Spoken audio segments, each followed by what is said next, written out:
MKAS, and Dr. Endang Syamsuddin, DDS Specialist of Oral Maxillofacial Consultant. The Honorable Head of International Office of Dentistry Universitas Padjadjaran, Dr. Dewi Zakiawati, DDS Magister of Science, Specialist of Oral Medicine, and all of the staffs of the office, and also to all of the faculty members and students. I would like to welcome all participants to this visiting lecture, which will be delivered by Dr. Thais Torralbo Lopez Capp, DDS PhD, from the Faculty of Dentistry, University of Sao Paulo, Brazil, with the title Estimation of Sex in Forensic Examinations, Brazilian Scenario. I would also like to thank everyone here for making time to attend this online meeting. And before we begin, please allow me to introduce myself. My name is Mustika Prajo Kurniawati, and I will be your MC for today's meeting. Beforehand, let us all pray for the running of today's agenda. Praying according to each other's beliefs begin.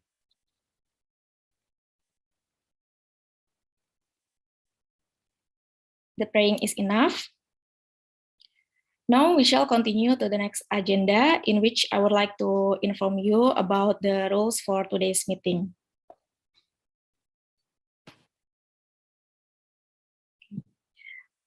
First, every participant has to attend the class from the beginning until the end, and every participant has to fill in the Google form link for their presence confirmation. Please mute your microphone during the lecture, and do not use the chat box during the lecture, unless it's a discussion session and you want to ask a question. And please turn on your camera and use the virtual background. You can turn your camera off if you are in a distracting space. And for the participant who would like to ask a question, please write your question in the chat box with the format, your name, underscore your question. And the question will then be delivered by moderator. Or you can also click the raise hand button after the lecture, and the moderator will call you, and then you can introduce yourself and ask your questions directly. Professors, doctors, and all participants, on this occasion, please allow me to brief you regarding today's agenda. So the first agenda would be the opening remarks from Dr. Dudi Arifin, DDS Specialist of Conservative Dentistry Consultant, as the Dean of Faculty of Dentistry Universitas Padjadjaran. And then we will continue to the main agenda, which is the lecture by Dr. Thais Torralbo Lopez Capp, DDS PhD, about estimation of sex in forensic examinations, Brazilian scenario, with Dr. Erli Sarilita, DDS Magister of Science PhD, as the moderator. After that, we will have a discussion session of the lecture until the end of today's meeting. Before moving on to the first agenda, we are going to sing Indonesia's national anthem and hymn of Universitas Padjadjaran. For the operator, you may do the share screen now.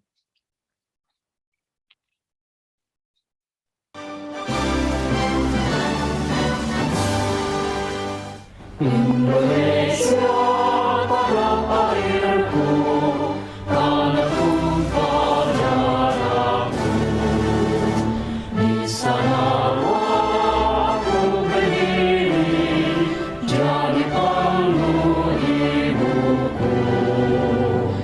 Indonesia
And as additional information, I hope all participants would give their consent that this meeting is going to be recorded as part of the documentation. So without further ado, we will hear the remarks from our respectable Dean, Dr. Dudi Arifin, as the Dean of Faculty of Dentistry Universitas Padjadjaran. Doctors and participants, please welcome Dr. Dudi. Thank you, MC. Assalamualaikum warahmatullahi wabarakatuh. Good day, everyone. I'm pleased to welcome our guest lecturer, Dr. Torralbo, Lopez, Capp, DDS, PhD, from the Faculty of Dentistry, University of Sao Paulo, Brazil. I also welcome the faculty official, our Vice Dean, Dr. Sri Susilawati and Dr. Endang Samsudin, and our managers, the head of the International Office, Dr. Jakia and the team, the respectable head of the Department of Oral Biology, Professor Dr. Mike Hemiwati Satari, to our moderator, Dr. Erli, and MC Ms. Mustika, and to all our beloved student, lecturer, and staff. Dr. Thais will deliver her talk entitled Estimation of SEC in Forensic Examination. Brazilian scenario, as well as we all know, SEC determination plays an important role in the process of human identification. It is a phenomenon that aroused the special interest of forensic medical odontologists and anthropologists, experts due to its presence in most human bones. Today, we will research on how to establish a reliable method for SEC determination according to the Brazilian way. I'm also glad that this lecture is also incorporated with the bachelor degree program, Basic Medical Science, so our undergraduate student can also get fruitful knowledge from this lecturer.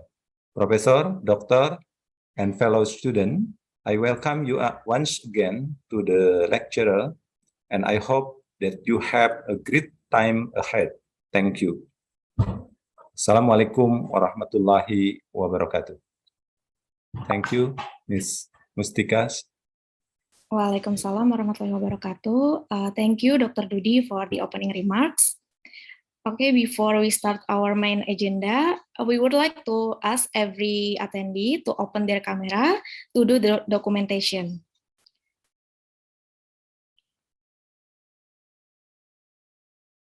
There are 5 slides in my screen.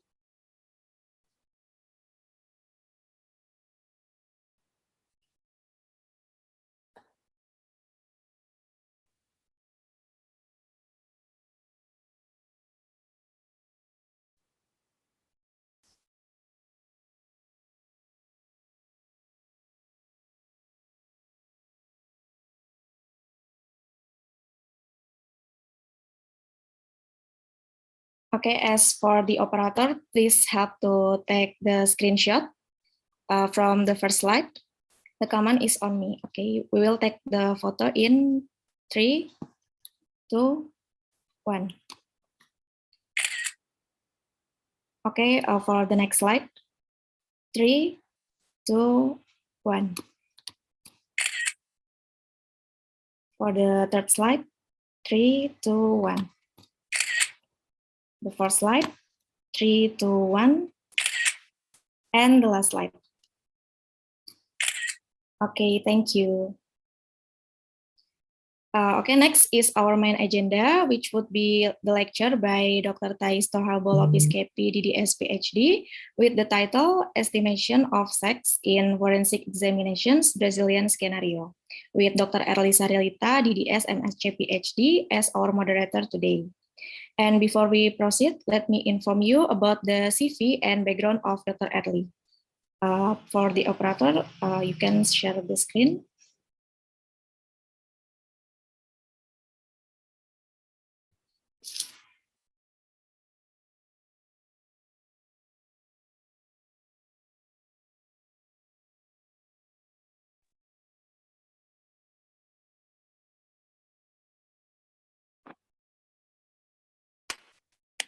Can I start already? Okay, so Dr. Erli completed her preclinical and clinical dental study in Faculty of Dentistry Universitas Padjadjaran. Then she continued her study for the Magister of Science in Human Anatomy and PhD program in University of Dundee, UK.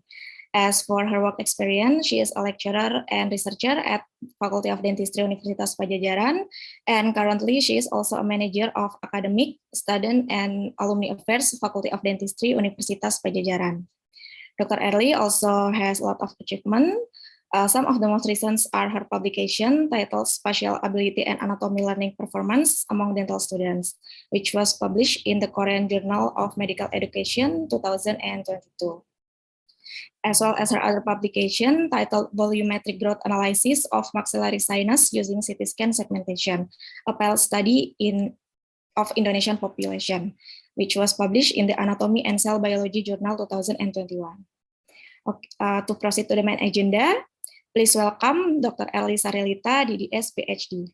To Dr. Erli, the stage is yours. Thank you, Mustika, our MC for today.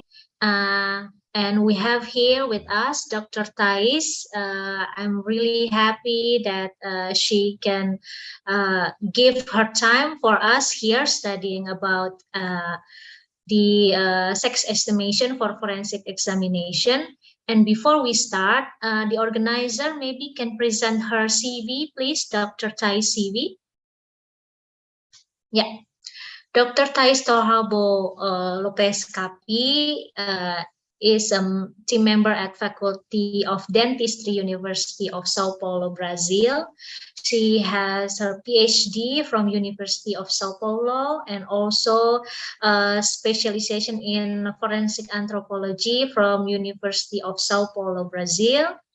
And she also published several publication in forensic dentistry field. So thank you, Thais. How are you? Hello, everybody. I'm fine, Erli. And first of all, I would like to thank you for the invitation. It's a pleasure to be here and speak a little bit about my experience inside the sex estimation fields. And it's a pleasure to be here. I'd like to thank you, the university, for the invitation. Thank you, Erli, for sending me the email after a few years being together in Dundee. So it's a pleasure to be here. Okay, so without further ado, we have here our lecturer and also students from various degree, from bachelor degree in dentistry, from specialization degree, and also from doctoral students at our University of Padjadjaran. Would like to hear your lecture. So without further ado, please, Dr. Thais, you can share your screen. Okay, thank you very much. It's saying I need someone to allow me to share. There we go.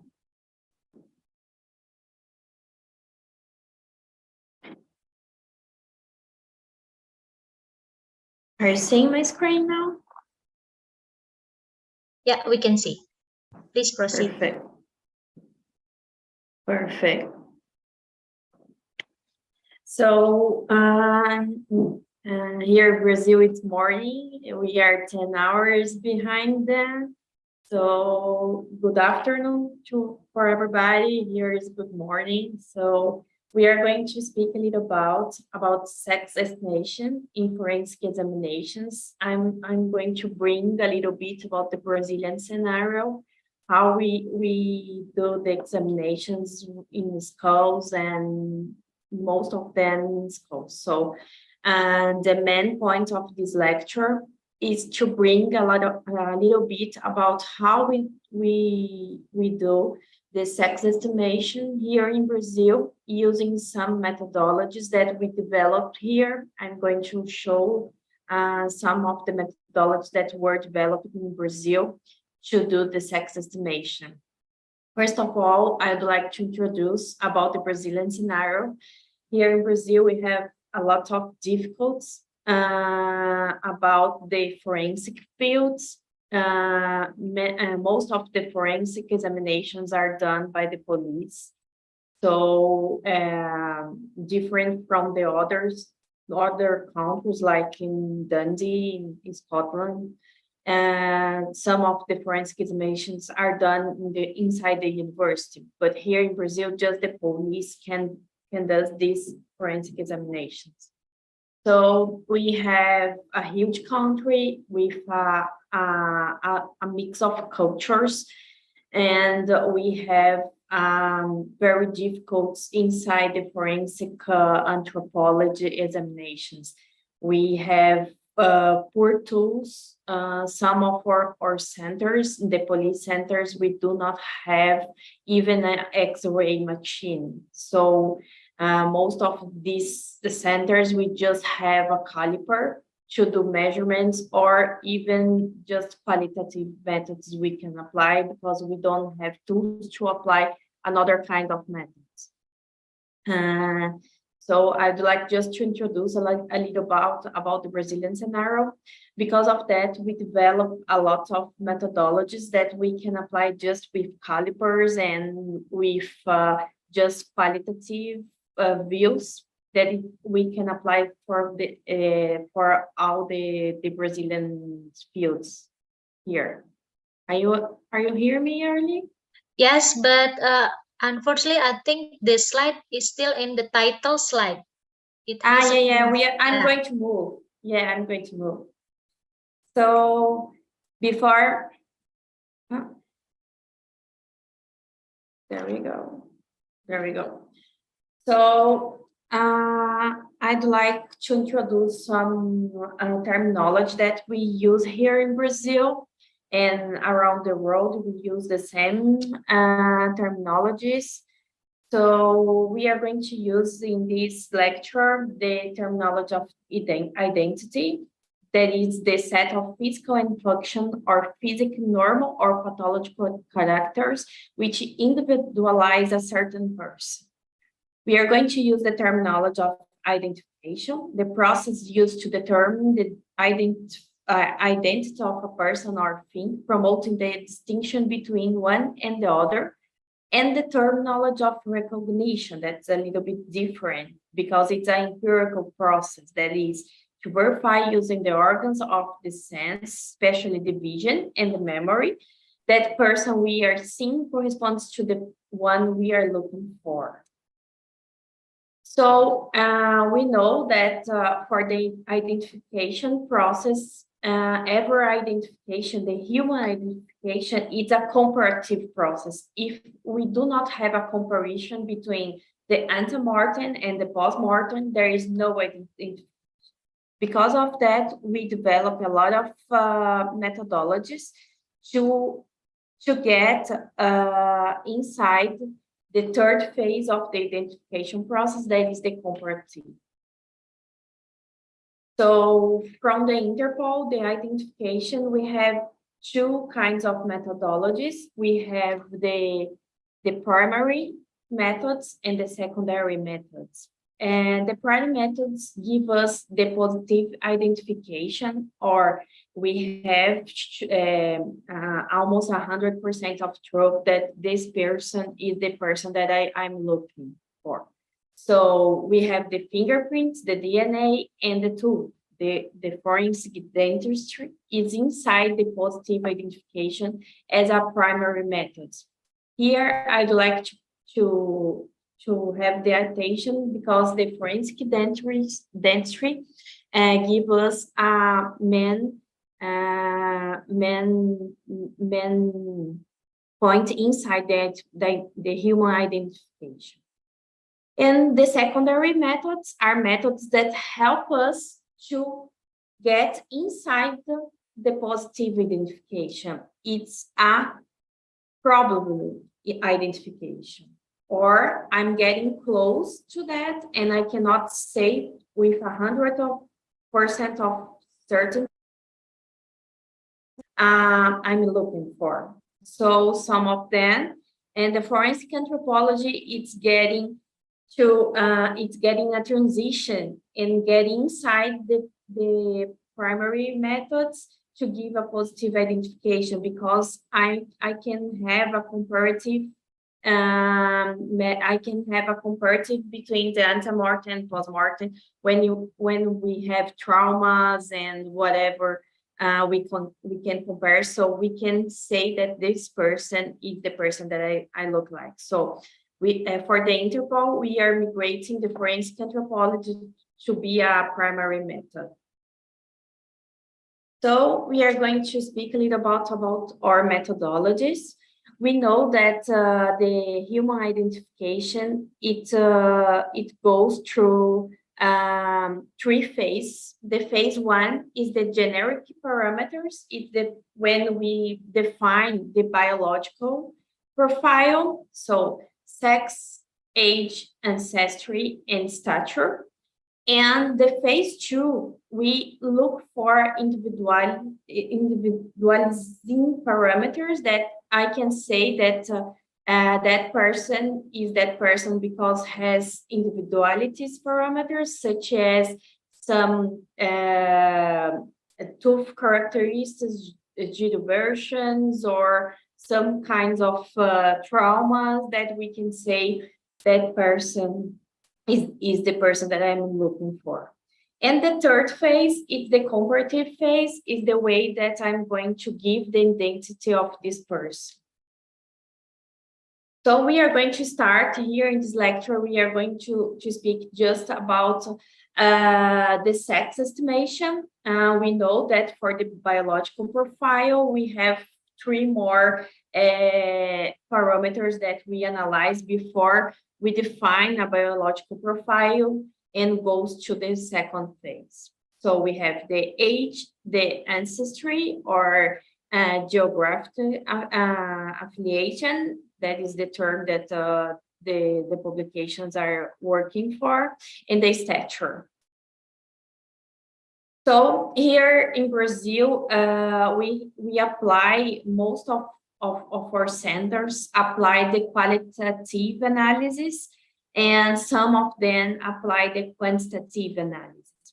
Most of the qualitative analysis are done based on the difference between the skulls from the female and the male skulls. So I'm not going to speak about the pelvis. I'm going to speak just about the cranials, focus on the forensic odontology.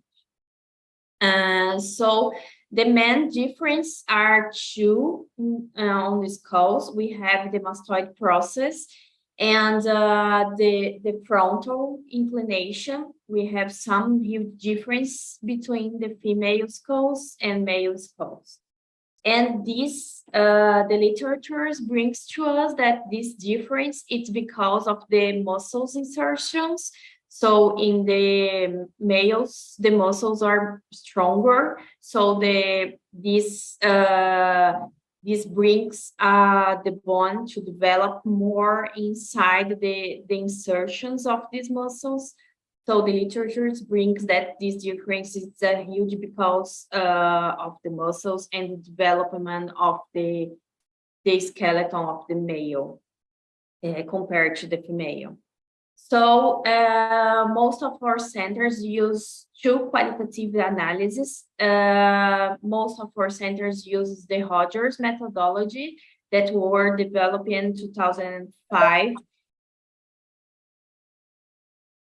And this methodology brings some parameters. They analyze some parameters of the size and the architecture of the skulls, the forehead, the frontal inclinations, and the supraorbital ridges, the nasal aperture, the nasals, the molars, the zygomatic, the parietal eminences, the mastoid, the occipital condyles, the palate, tooth size, and mandible and chin. This methodology works like you get the skull, analyze this skull, and say, oh, this skull it's a big size, there is a big size of this skull, or this is a small size, and you are checking if it's a female or a male. And when you get more marks, you have the estimation of the skull. So we know that the qualitative analysis depends a lot of the examiners. So you need to have a great calibration of the examiner to apply the qualitative analysis. The other methodology that we use a lot is the Walker's method that were developed in 2008. And this methodology applies almost the same parameters that Rogers, but they bring a kind of Walkers try to quantify the analysis, bringing five comparative degrees of anatomic characters. So you analyze 5 characters like a nuchal crest, mastoid process, supraorbital margin, supraorbital ridge, the glabella, and the mental eminences. So this methodology, how this methodology works. So you get the screw again, and it's a qualitative parameter.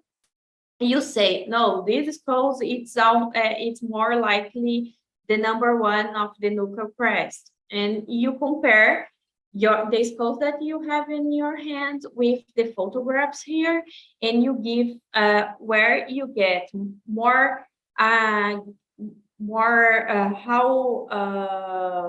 the skulls get close to the number 1, it's a female skulls, and how the skulls get more parameters close to the number 5, it's a male skulls. So this is the methodology, and to quantify and to have a probability of that, there were developed, I don't know if you ever seen, and we use a lot this spreadsheet here in Brazil. There were developed a discriminant analysis, and you do your examinations, and you put the scores that you got after that, and you get the accuracy to be the sex that you estimated. So here in this example that I brought to you, it's 86% of occurrence to be a female sex estimations. And this is important because here in Brazil we do reports from the human identification, and how it some of the time it's involved to criminal inquiries. So it's important to have the occurrence of the methodology that you apply, because this brings more confiability to your report. So we try to convert the qualitative methodology in a quantitative methodology. And after that, we developed some methodologies in a Brazilian population, in a Brazilian sample. This was an article that we published about the odontometric indexes after I can share these publications with all the persons that are attending here. It's a methodology based on odontometry measurements. So we develop some measurements. The protocol, you get a cast or a model that you get inside this, you get from this code that you are analyzing. And you measure the mesial and distal molars distance, the mesial distal premolar distance, the vestibulolingual premolar distance, and the mesial distal central incision distance, and the vestibulolingual central incisors distance. After that, we built a table with a mean of these measures that we just applied. And for that, how the methodology works. We calculated a determination point. How we did that? We got the mean from the females and we sum with the mean of the males and divided by 2. We got a mean of that and we got a determination point for that. So here I have a determination point for a measurement that is the mesodistal measurement from the incisor, the central incisors. So the determination point for this measure is 8.63. So what it means, if I have a teeth with, I did a measure and I got 8 and I got 8.5 for this measure that I just did, I'm going to say that probably this skull is from a female skull.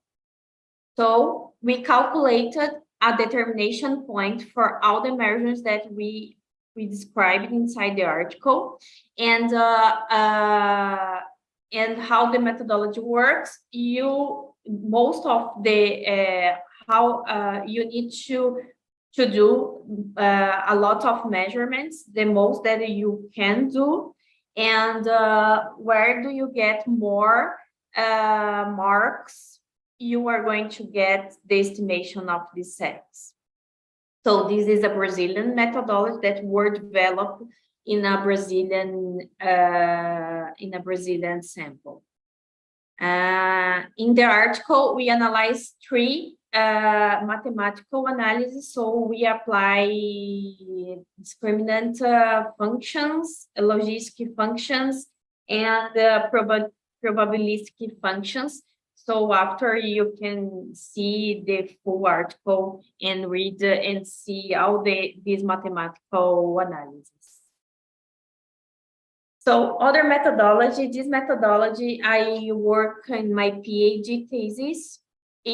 It were based in skulls measurements. So we got a combination of 9 skulls measurements and 8 mandibles measurements. And again, we apply discriminant analysis and we get 90% of accuracy. It's a high level of occurrence. How we know the sex is a dichotomic variable. So we have 50% to be from each sex. So 50% to be a female or a male.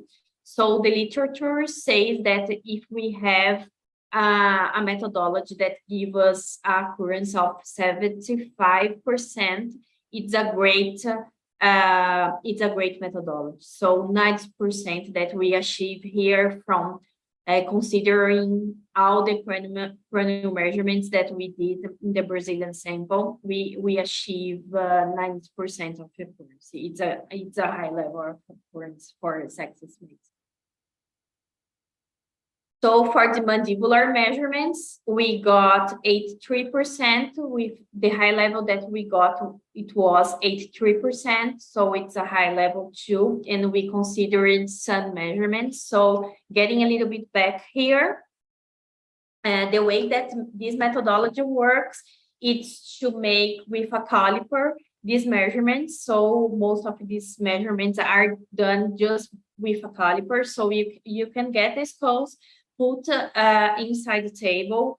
You need to align the front full plane. So you align the front full plane and you make these measurements. After that, you apply inside the discriminant analysis formula and you get the estimation of the sets. To get this easily, we develop an interactive table, so it's very easy to use. You just make the measurements and then you put the measurements here inside this table and you get the percentage, the accuracy to be the estimation sets that you got. Again, this accuracy level, it's important for us to put inside our report to get comparability of our report.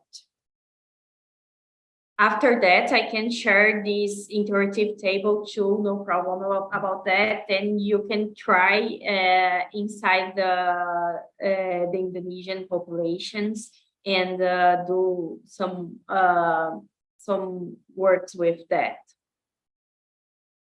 The other methodology that we have here is this was the article that we published about the mandibular measurements, and I have the articles from the skulls to measurements. And another Brazilian methodology that were developed from Paiva in 2003, it was the area to calculate the area of the mastoid process. How we do that? We, with a caliper and again, the skulls aligned to the front full plane, aligned from the floor. We do the measurements from the asterion to porion, the porion to mastoidale, and mastoidale to asterion. And after that, with the Heron's formula from the triangle area, we calculate the right area and the left area. After that, we sum these two areas and we get the total area. So how the methodology works, you calculate the total area and we have a determination point. So skulls, male skulls has higher areas from these values here, and female skulls has areas lower than that. You can see here that we have an indeterminate part here that comes between these two measurements. So we have this indetermination in all of that methods. We have indeterminations level here. And what that means, if I analyze the skulls and these skulls get inside this indetermination area, we need to apply another kind of methodology. That it means that this methodology did not work for this skull. So we published, we analyzed, we did after in 2018, we published a similar, we applied this methodology, but in CT scans, and we apply the discriminant analysis and Hawk curves to get another determinations point and to get a higher accuracy. And the last methodology that I'm going to bring here, it's a methodology that gives to us a lower level of accuracy from the Brazilians. So we try to apply here in the Brazilian. This method was developed from Teixeira, from a Brazilian sample too in 1982, and it was based on the area of the foramen magnum.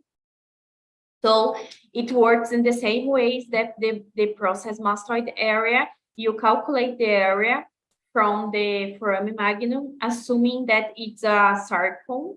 So you calculate the area of the circle, and you get the degree here from males and female. And again, you get an indetermination level here between these two measurements.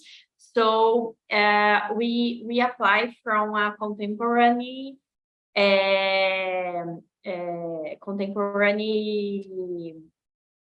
skeletons collections that were from the center that I work. And this methodology did work very well from the Brazilian schools, the contemporary Brazilian schools. So we do not use this methodology a lot, but it's important to know that there is this methodology, and for the other populations, this can work very well.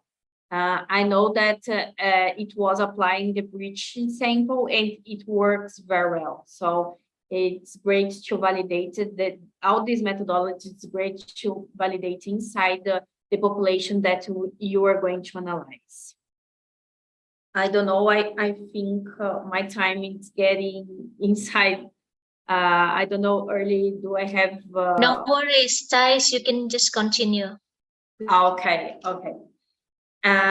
So after that, after you bring, after you delimitation the biological profile, so the sex is the first that you estimate.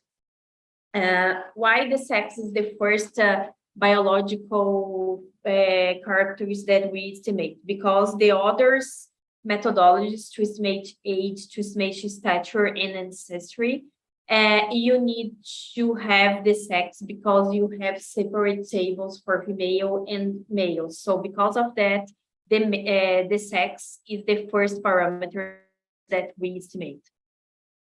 And most of them, it's easier when you get the pelvis. The pelvis is the part of the skeleton that brings the most important information about sex. And the second structure is the skull. So this brings the forensic odontologists to an important field inside the forensic anthropology. After the phase 1 to the generic parameters, we define the biological profile. We get inside the individualization parameters that comes with the dental inventory. So we get a skull and we apply a dental inventory. We use this dental inventory here in Brazil. We describe all that we can in this dental inventory. So if the tooth are present, completed, if it was an ante-mortem loss or post-mortem loss, and we write all the information that we can. And here it's a skull from the collections that I work.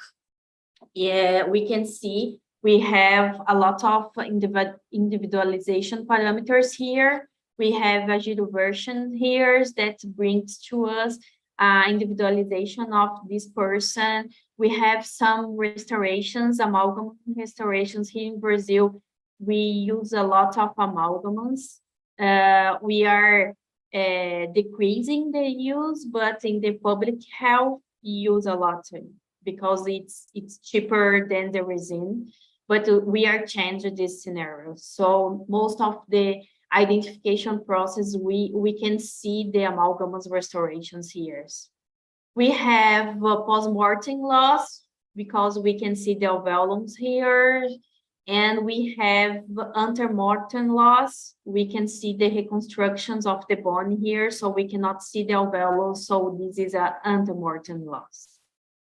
So we can, with the inventory, the dentistry inventory, we can set all this information, and then we go to a comparative phase, to the phase 3. Here we can see this skull is from the collection that I work to, we can see another parameters. We can see here under Morton loss too. We can see vestibularizations of the central incisors. This is individualization parameter. This can help too much us to identify this person. So I'm here just to say the importance of the dentistry inside the process of the identification, the human identification process. And then we go to the third phase, that is the comparative phase, the identification phase. So Erli studies a lot about the sinus. So the most important comparisons that we can make is the delimitation of the frontal sinus. So we compare the ante-mortem and the post-mortem X-rays that we have, and we can have, this is another methodology that we can use to have identification, a positive identification. And here I bring our reality. This is the center where we work. You can see that we do not have a lot of facilities. It's a very simple facility. Here we are reconstructing. We are reconstructing schools that were found around the city here near to São Paulo. So this skeleton was carbonized after we described that the boyfriend carbonized the girl. It was a criminal analysis. So here we have Professor Luisa Ayrton from Brazil. It's a very important person here in Brazil in forensic anthropology. It's a legal medicine, it's a legal doctor. And here it's me doing some reconstruction here in the tooth. And here is another Brazilian dentistry that works with me, Ana Paula.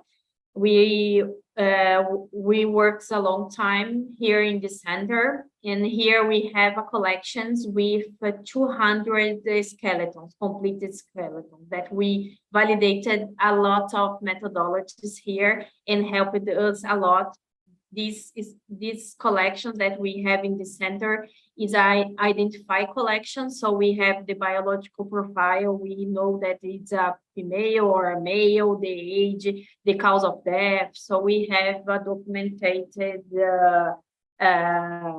collection. So the first thing that we did the biological profile. After the inventory and the anthropological analysis, we apply some methodologies for the biological profile in this skeleton, and most of this code we use it. We search for possible suspects in the surround from the center, and we apply some identification methods. And here the forensic odontology helped a lot. We did ante-mortem and post-mortem comparison. So we got a smile photograph from this girl that we suspected that was the girl that was that skeleton, and we delimitation the incisors lines, and we compared the delimitations of the incisors lines that we did with a smile photograph from this girl. We compare to the skeletons that we got, and we did this comparison, and this girl had another restorations, and we could with the dental arch analysis, and after we confirmed the identification with DNA. So the forensic odontology helped a lot, because we know that DNA analysis, it's expensive. So we cannot apply for a lot of samples here in Brazil. So we have to exclude all the suspects before we apply the DNA analysis. So the forensic dental here helped a lot. and the major identification here in this case were made from the forensic dentistry analysis. So I bring here the importance in the forensic dentistry. Has a great importance in the human identification process in both the living and the dead. It has a great importance in mass disasters because the tooth is resistant to high temperatures, and after the body is presented with a high degree of fragmentation and carbonization. This was a carbonization skeleton, and the forensic anthropology helped a lot because the tooth resistant to a high temperature. And the forensic dentistry has a great importance in the process of age estimation, both in living and in dead, and action in the civil and criminal areas. Here in Brazil, I act in the civil and the criminal examinations, and I can say that forensic anthropology the forensic dentistry makes the difference inside the human identification. I hope I could bring a little bit about the Brazilian scenario. I don't know if you could understand my English. I tried to speak a little bit slow, sorry. And I'd like to thank you again the invitation. It was a pleasure to be here and to contribute and to expose a little bit how the forensic anthropology, the forensic dentistry works here in Brazil. Thank you. Thank you, Thais, for a clear presentation, and it's really exciting that we all have here our students. They are currently, some of them, they are currently learning the structure of craniofacial in the anatomy modules, and then also some of them already passed the bachelor degree, and currently they are now in the clinical years, also studying forensic dentistry.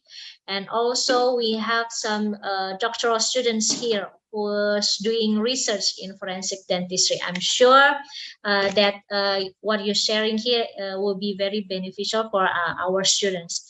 And we will have some time, a few minutes for discussions.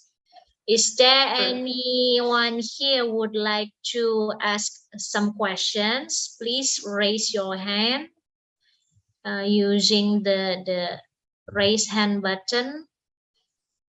Okay, we have one student here, Aisha. Yes, you can unmute and ask the question to Dr. Thais. And also after that, Dr. Sri Wahyuni. Okay, Aisha, please. Okay, thank you for the opportunity. So let me introduce myself. My name is Aisha Maikani Raras, and you can call me Raras. So I want to ask what is the most distinctive school features in the sex estimation? Because in this semester, we learning about the craniofacial structure. Thank you. That's my question. Great. Thank you. It's Aisha. Thank you very much for your questions. So the most important structure from the craniofacial is the mastoid process and the frontal inclinations. So in the females, we have a more straight frontal, and from the males, you have a more inclination frontal.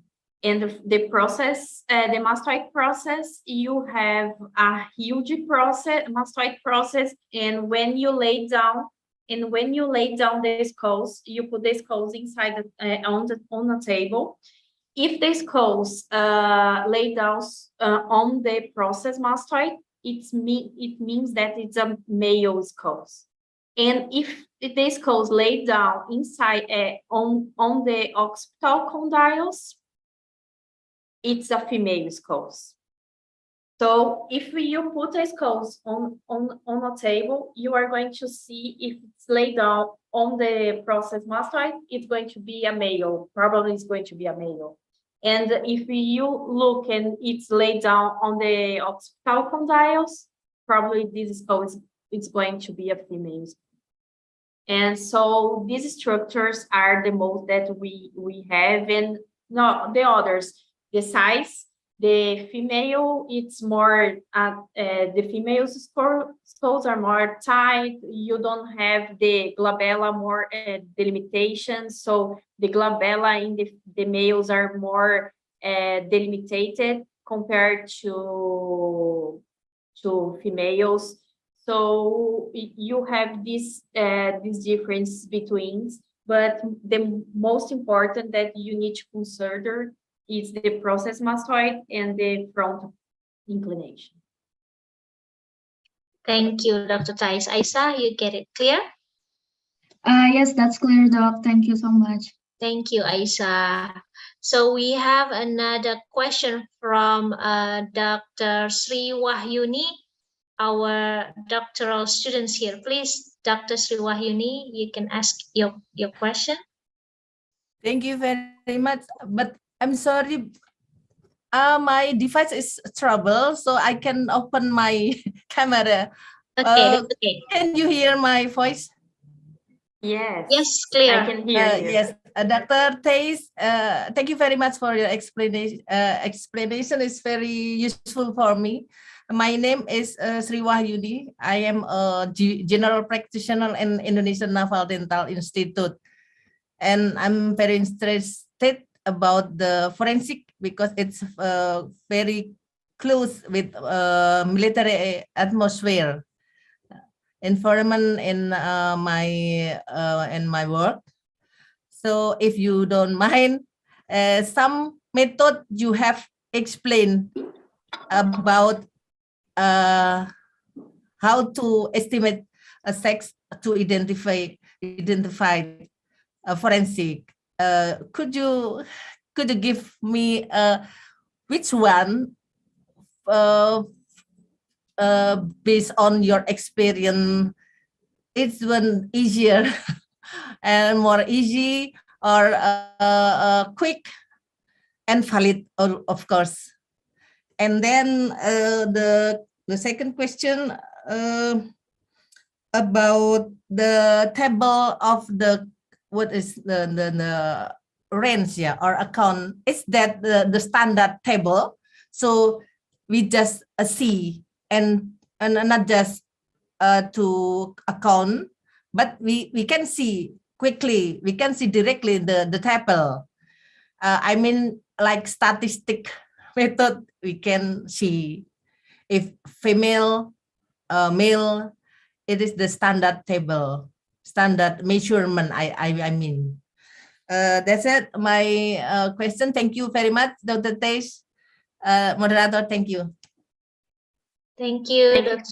Yuni. Maybe Dr. Thais, yeah. Thank you for your question. And I think the methodology that I'm going to, the methodology that I think that it is easily to apply is the walkers. It's not a Brazilian methodology, but most of our centers apply the walkers, and I get a high accuracy of that. But it's a qualitative methodology, so you need to have a higher experience of the examiners. So the examiners need to have an accurate view. And after you've done a lot of them, it's getting easily.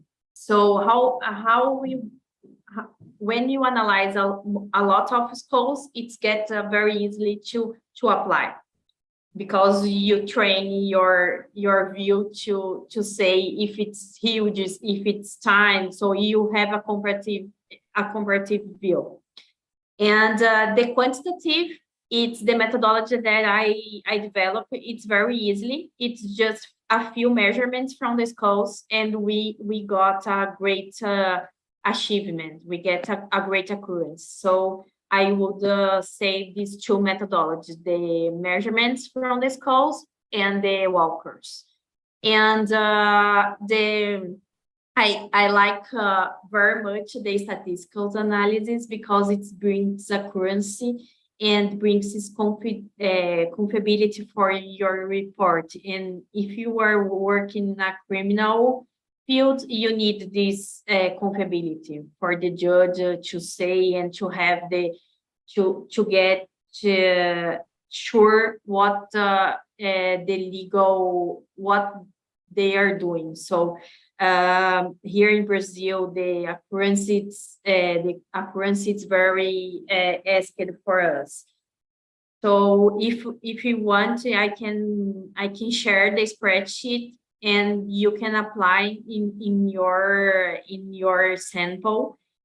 It's important to say that you need to validate the methodology in your sample before you apply in a forensic case, because the populations has differences between measurements, and you need to calibrate your spreadsheet for your population.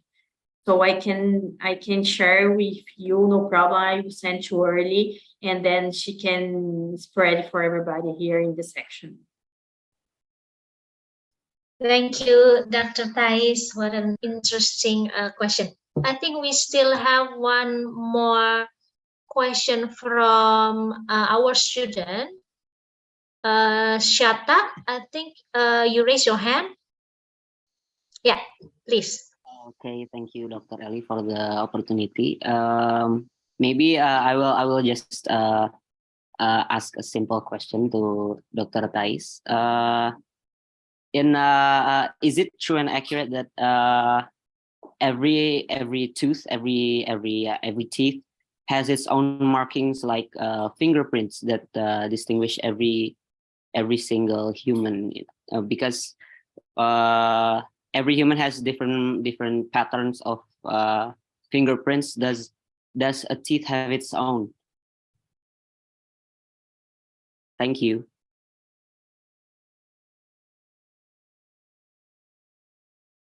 Yeah. Thank you for your question. It's a great one. Because of that, because of the uniqueness of the tooth marks, the forensic dentistry has a important field inside the human identification. How we know the position of the tooth are different between twins. So there are a lot of publications inside the literature that say that the human dentition is unique. So because of that, it's like the fingerprint. You do not have any person inside the globe that has the same way of mark dentition inside a tissue or whatever, and the position of the tooth, the inclination of the tooth are not the same. So the uniqueness of the dentition are one of the most important things to put the forensic dentistry inside the primary methods of human identification. Yeah, you get the answer clear, Shata? Yes, thank you, Dr. Thank you. Okay. Thais, unfortunately, we arrived at the end of our session. Thank you on behalf of our Faculty of Dentistry Universitas Padjadjaran for your time, and I hope we can continue our collaboration not only in academic, like virtual lecture today, but also maybe in research in the future. Yeah. It would be a pleasure to make some research with you, Erli. We were in Dundee together and it was a great time to be there. And I would like to thank you again for the invitation. It was a pleasure to be here. I am very happy to be here with all that students, almost 126 students. It's a lot for us. And I'm very, very happy to be here and to contribute and to show a little bit how the Brazilian scenarios works from forensic dentistry. Thank you, Thais. So I will return the session to our MC, Mustika. Thank you. Thank you very much. Thank you very much to Dr. Thais, also Dr. Erli for the lecture as well as the discussion session.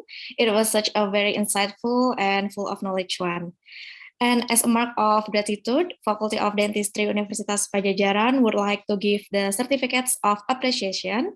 The certificate for Dr. Thais as the keynote speaker at visiting lecture about estimation of sex in forensic examination, Brazilian scenario, will be given by the head of International Office, Dr. Zakia. Okay, Dr. Thais, on behalf of the faculty, I would like to present this e-certificate for you. Perhaps the operator can share the e-certificate.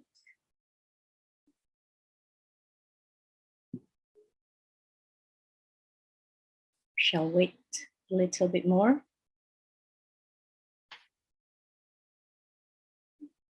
All right. All right. Once again, thank you very much for your time. It is such an interesting lecture and a fruitful knowledge for all of us, especially for our students and forensic odontology scientists. Thank you once again. Thank you, Dr. Zakia. And I'm going to do the command for the documentation. Okay, steady, 1, 2, 3. Thank you. Okay, thank you very much, Dr. Zakia, for awarding the certificates of appreciation. And next, the certificate for Dr. Erli as the moderator for today's visiting lecture will be given by Dr. Zakia. Okay. All right. Dr. Erli, thank you very much for hosting this session today. So as a small token of appreciation, please accept this e-certificate. Thank you very much. Thank you, Dr. Zakia. Okay, Dr. Erli and Dr. Zakia, I will do the documentation. 1, 2, 3. Okay. Okay. Thank you very much to Dr. Thais, Dr. Erli for the lecture and discussion. And next, unfortunately, the awarding of certificates marks our last agenda for today's meeting. And so our meeting is coming to an end. I hope today's lecture from Dr. Thais Torralbo Lopez Capp, DDS PhD, bring many benefits for us. And for Dr. Thais, perhaps if you have any agenda after this meeting, you could leave the